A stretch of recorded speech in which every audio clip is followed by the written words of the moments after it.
লোকজন মারাত্মক কোনো বিপদ হয়ে যায় তখন কি হবে? যখন অসহায় মানুষ ধৈর্য হারিয়ে ফেলে তখন কি হবে? একটা রাজব্যান্ডের দায়িত্ব আপনাদের, ওই দুইটা নিয়ে আমার কোনো বক্তব্য নেই। আমার বক্তব্য হচ্ছে যখন এখানে আসি, আমি পুলিশ অফিসার, আমি পুলিশে চাকরি করি, এটা আমার প্রফেশন। কতদিন করি? সরকার যে কদিন পর্যন্ত এটা নির্ধারণ করে দেন, আপাতত 59। We are not so far from career. কবর থেকে আমার দূরত্ব খুব বেশি দূর না। মানে আজকে যদি এই মুহূর্তে আমি মারা যাই, মানে কেউ কিন্তু আর হাল দোষ করবে না যে লোকটা মারা গেল, বরং অধিকাংশ লোক বলবে যুক্তিসঙ্গত সময়ে লোকটি মারা গেছে এবং লোকটা মারা যাওয়ার বয়স হয়ে আছে। তা আমরা দোয়া করি যে যে সমস্ত মানুষ আমাদের মাঝে নেই, আমরা সবাই মিলে যদি দোয়া করি, তারপর ওই মানুষগুলো ফিরে আসবে। আল্লাহ তাদেরকে বেহেশত নসিব করুক। বিভিন্ন আন্দোলন সংগ্রামের মধ্য দিয়ে যে সমস্ত মানুষ আজও বেঁচে আছে, স্বজনের কষ্ট নিয়ে, সন্তান হারানোর কষ্ট নিয়ে, তাদের এই যে শোক কাটিয়ে ওঠার তৌফিক। মানুষ হিসেবে আমার দুইটি সত্তা, এক আমি সরকারি চাকরি করি, দুই আমি বাংলাদেশের নাগরিক। তা নাগরিক হিসেবে আমার উপলব্ধি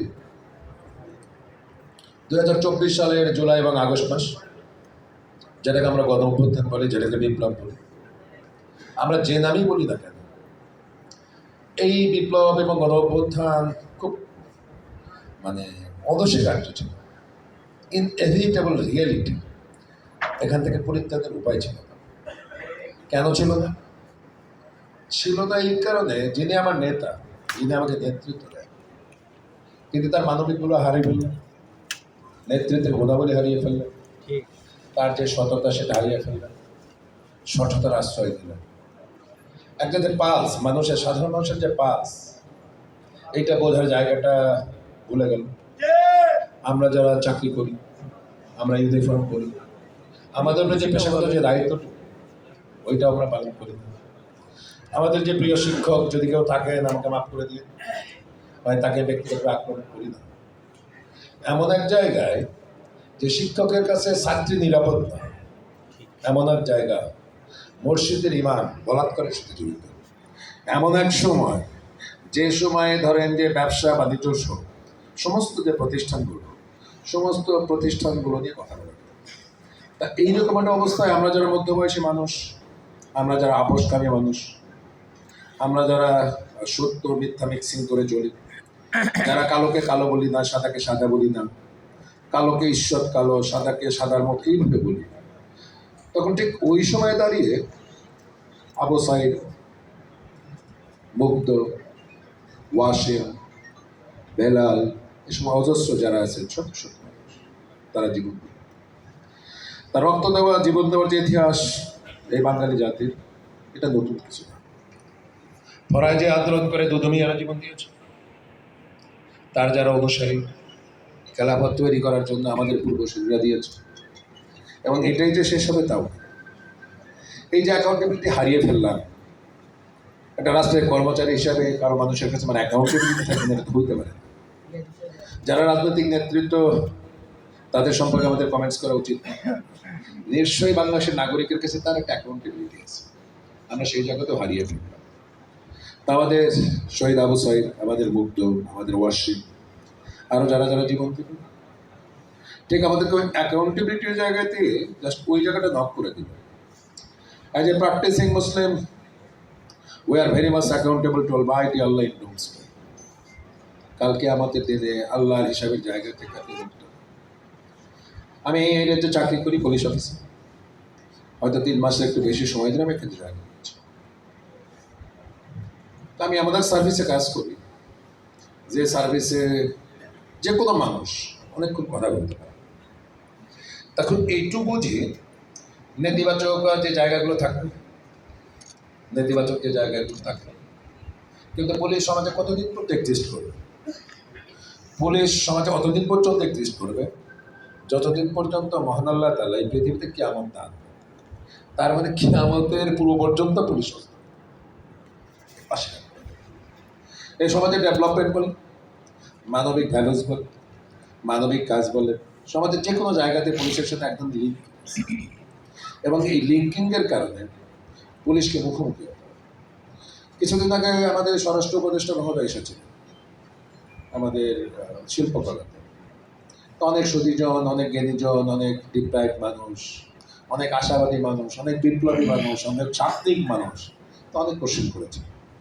প্রায় 33টা কোশ্চেন মধ্যে করেছিল, কোনো একটা সার্ভেকে জন্য করেছিল, কেউ আমাকে দেখিয়েছে।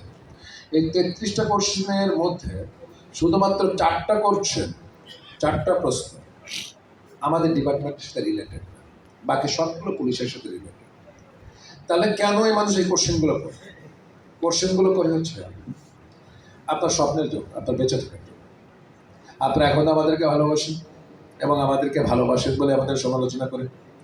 আপনারা এখনও আমাদেরকে ভালোবাসেন, ভালোবাসেন বলেই ভাই হিসাবে, সন্তান হিসাবে, শরীর হিসাবে, স্বজন হিসাবে আপনারা চান যে আমাদের দায়িত্ব পালন করি পেশাদারিত্বের সাথে। আমাদের দায়িত্ব পালন করে মানুষের প্রতি যে অঙ্গীকার, সেই অঙ্গীকারের ভিত্তি। তা আমরা যারা মানুষ, সঙ্গত কারণেই আমরা ভুল করব। মানুষ যদি ভুল না করতো আল্লাহ পৃথিবীর সৃষ্টি করতেন কিনা জানেন? হয়তো সৃষ্টি করতেন না, তাহলে আল্লাহ ফেরেশতা দিয়ে তো গোটা বিশ্বজগৎ পরিচালনা করতে পারতেন। তা মানুষ আর শয়তানের মধ্যে পার্থক্য কি? পার্থক্যের জায়গাটা হচ্ছে শয়তান কখনো তার ভুল অ্যাডমিট করে না, মানুষ ভুল অ্যাডমিট করে এবং মানুষ আল্লাহর কাছে পৌঁছে। তা আমাদের যারা পূর্বসূরি, যারা আমাদের চাকরি করতেন, যারা আমাদের এই সার্ভিসের সাথে জড়িয়েছিলেন, কখনো কখনো পেশাগত দায়িত্ব পালন করতে গিয়ে দায়িত্বের বাইরে যে কাজ করেছেন, এবং এই কারণে সমাজে যখন আমরা চলি তখন কখনো কখনো আমাদের প্রতি মানুষের রাগ, ক্ষোভ ইত্যাদিগুলো থাকে। তা আপনাদের সমস্ত অভিমান শেষ হবে এটা মনে করি না, বিশ্বাস করি। তবে এইটুকু বলি, দেখুন জানেন যে ডিআইজি হিসাবে আমার উপরে যে অর্পিত দায়িত্ব, সেই অর্পিত দায়িত্বগুলো যেন আমি যথাযথ শেষ করতে পারি। এটা আমি চাইলেই কি সম্ভব? না, সম্ভব না। আল্লাহর রহমত ছাড়া এটা আসলে সম্ভব না, আপনাদের সহযোগিতা ছাড়া সম্ভব না। তা আমি বেশি বক্তব্যটা বাড়াবো, শুধুমাত্র ওই জায়গাতে বলবো আইন প্রয়োগের মধ্যে কোনো সৌন্দর্য নেই। আইন প্রয়োগের মধ্যে কোনো সৌন্দর্য নেই। সৌন্দর্য হচ্ছে আইন মানার মধ্য দিয়ে। তা আপনি যখন চলবেন মানুষ হিসেবে তখন যেন আইন মানেন, সেটাই প্রয়োজন। জুলাই এবং আগস্টের অভ্যুত্থানের পরে স্বপ্ন দেখেছিলাম এই সমাজে জাতি এবং এই সমাজ এবং জাতির যারা থাকবেন তারা নিজেদের মধ্যে তাদের বিবেক দিয়ে পরিচালিত হবে। তা হচ্ছে হয়নি। এখন আবার আইন ফোর্স করতে হবে। খুব খোলামেলা করে যদি বলতে চাই, কাউকে কোনো মানুষকে আহত না করে, কষ্ট না দিয়ে, আল্লাহ ক্ষমা করুন, আল্লাহ আমাকে মাফ করুন। এখন এই সমাজ এতগুলো মানুষের জীবন দেওয়ার পরেও আপনি যদি পত্রিকায় দেখেন, দেখবেন কোনো না কোনো মানুষের বাড়ি দখল, ঘের দখল, স্কুল দখল, মসজিদ দখল, মন্দির দখল। কি আজব কথা! তাহলে এতগুলো মানুষের রক্ত ত্যাগ, যারা সংগ্রাম করলেন, যারা জীবন দিলেন, তাদের কি হবে? কখনো কি মনে পড়ে তা যে মানুষগুলো কেন জীবন দিল? আমাদের যে তরুণ ছেলেরা, তরুণ মেয়েরা যারা রাজপথে আসলেন, তারা তো এই দৃশ্য দেখতে চায়। যেগুলো কারা করলো, কারা করছে? মাত্র এই অগাস্ট থেকে আজকে জানুয়ারি মাস, খুব বেশি দিন, হয়তো 5 মাস, যে আগামী 5 মাস পরে আমার সন্তান আবার অরক্ষিত হবে। এবং আমরা যদি ভুল পথে পরিচালিত হই, মধ্য বয়সে আমরা যদি ভুল রাস্তা যাই, ভুল ট্রাকতে যাই, খারাপ কাজ করি, নিশ্চয়ই আমাদের যে পারলৌকিক যে পানিশমেন্ট, সেটা আল্লাহ নির্ধারণ করে রেখেছে। ইহকালে আমরা অসম্মানিত হব, আপনার ডিপার্টমেন্ট অসম্মানিত হবে। তাই বিদায়ের সাথে অনুরোধ থাকবে, নাগরিক হিসেবে আমাদের যা দায়িত্বগুলো পালন করা, সেগুলো করা, সেইগুলো পালন করা। ইতিমধ্যে এনএসডিএস হিসেবে একেবারে আস্থার সাথে, বিশ্বাসের সাথে, নাগরিক হিসেবে বিলিভ করি একজন সৎ মানুষ যদি ইনএফিসিয়েন্ট হয়, কালের বিবর্তনে ইনএফিসিয়েন্ট মানুষটা এফিসিয়েন্ট হতে পারে। কিন্তু একটা এফিসিয়েন্ট মানুষ যদি ডিজনেস্ট হয়, একজন শিক্ষিত মানুষ যদি ডিজনেস্ট হয়, আপনি তার কাছ থেকে কিছু পাবেন। এবং আমরা চাই আমাদের প্রতিটা সমাজে রাষ্ট্রে, গোত্রে, সম্প্রদায়, সব জায়গায় যে সৎ মানুষ তৈরি করে। পারিবারিক জীবনে আপনি যদি সৎ না হন, আপনার সন্তান সৎ হয়। আপনি কতটা ভালো মানুষ ভাবিকে জিজ্ঞেস করলে পাওয়া যাবে।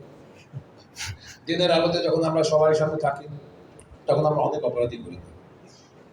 রাতের বেলা যে রাত আল্লাহ আমাদেরকে বিশ্রামের জন্য দিয়েছে, তখন যখন কেউ থাকে না, তখন যদি ওই অপরাধ করে, আমার মন যদি ওই অপরাধ করতে সায় দেয়, বুঝলেন যে আমার ভিতর থেকে বদমাইশি শেষ হয়। আমরা শুভ দিন চাই, আমরা ভালো গীত দিন চাই, আমরা আলোকিত দিন চাই। আমরা সত্যিই চাই আমাদের দেশটা সম্মানের সাথে, ইজ্জতের সাথে, মর্যাদার সাথে আদর্শবান মানুষদের পরিচালিত। এই সমাজে আর কোনো অনুকরণীয় মানুষ নয়, অনুসরণীয় মানুষ নয়। আমি 85-এ ম্যাট্রিক পাস করি। আমি আমার জীবন দশাতেও রাজনৈতিক নেতৃত্ব মানুষকে দেখেছি, তাদের একদম দৃঢ় আনুগত্য, আদর্শের প্রতি আনুগত্য, তাদের যে জীবনের প্রতি আনুগত্য, জাস্ট এই জায়গাগুলো দেখেছি।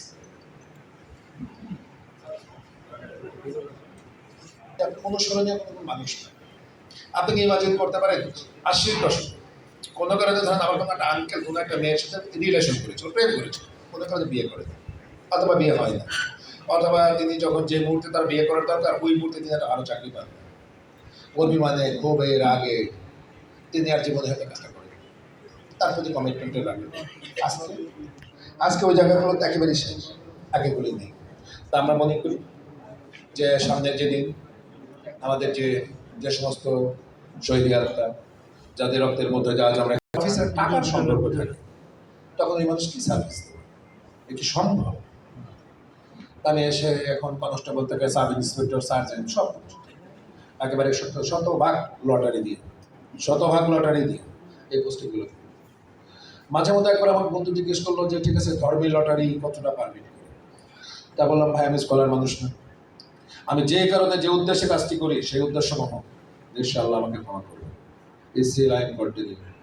এছাড়া চাকরি জীবনে এটুকু বলতে পারি যে রেঞ্জ ডিআইজ হিসেবে আমার যে 10টা জেলা, সেই 10টার যে লাইন স্টেট, আমাদের এফোর্টের কোনো সমস্যা থাকে, আমরা এফোর্ট দিই, আমরা চেষ্টা করি, আমরা সাকসেস হতেও পারি, নাও হতে পারি, এটা আল্লাহর রহমত, আপনাদের প্রচেষ্টা, আপনাদের আন্তরিকতা, আপনাদের কোঅপারেশন। কিন্তু এইটুকু বলতে পারি চাকরি জীবনে আমার সন্তান আমি এখান থেকে চলে যাব, আমার সন্তান যেন মাথা উঁচু করে এখানে বলতে পারে একদিন আমার বাপ এই খুলনা অঞ্চলে চাকরি করেছিল। আপনি আমার সন্তানকে ভালোবাসবেন কে বাসবেন এটা আপনার বিষয়, কিন্তু আমার সন্তান হওয়ার কারণে আমার বাচ্চা যেন সমাজে ছোট না হয়। জাস্ট এই থেকে প্রার্থনা থাকলো আমার জন্য দোয়া করবেন, আমার বাবা আমার জন্য দোয়া করবেন। আর দৈনিক সংগ্রামের যে 50 বছর, এই 50 বছর উপলক্ষে আপনাদের সবার প্রতি অনেক অনেক ভালোবাসার শুভেচ্ছা জানিয়ে